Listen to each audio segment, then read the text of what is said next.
video you know about what are the thumb rule for Joist Span calculation.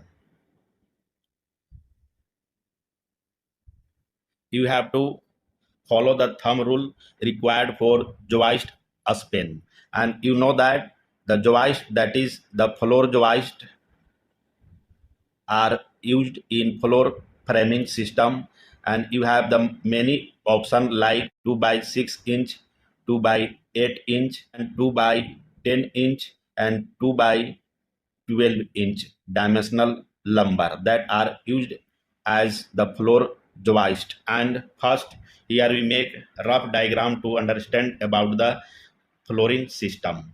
Suppose this one is the post, and in rectangular shape this one is the floor system. This one is the post, and this one is also post.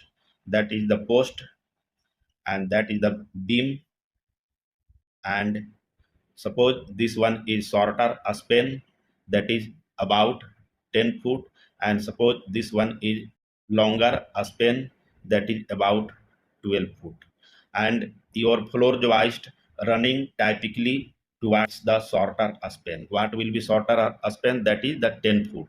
It is running towards the shorter space and run parallel to the longer span. And the uniformly distributed load acting on entire length of this floor system and distributed equally on entire length of this floor system, that count the least deflection is possible.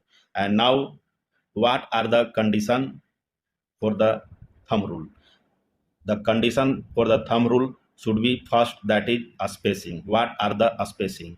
The spacing between the joist, that is 16 inches on center, and the load that is acting on floor system, that consists of live load and dead load, that should be no more than 50 pound per square footage, and the deflection limit, that should be L by 360. These are the condition for the thumb rule for joist span calculation.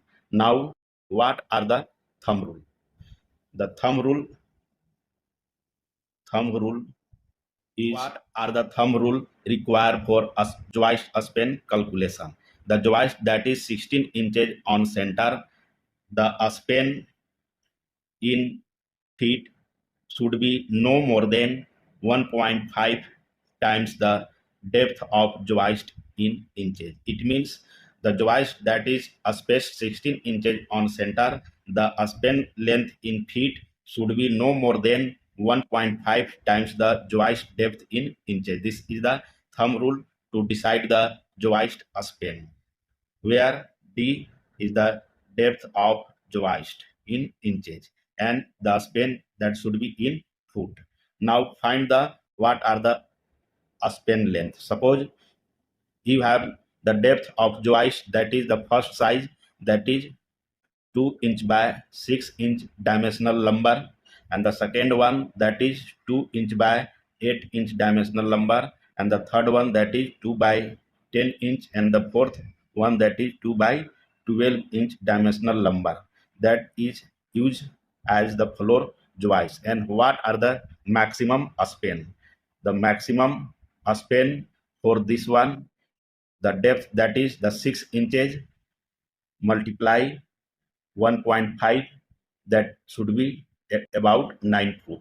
It means the maximum span of 2 by 6 dimensional lumber as floor joist should be 9 foot, and the maximum span for the floor joist, that is 2 by 8 inches, and this one is the depth, that is 8 inches multiply 1.5, that should be equal 12 foot. It means 2 by 8 dimensional lumber as floor joist, the maximum span should be 12 foot, and this size 2 by 10, their maximum span, that should be 10 inch multiply 1.5 times, that is about 15 foot. It means 2 by 10 inch dimensional lumber can maximum span as joist about 15 foot.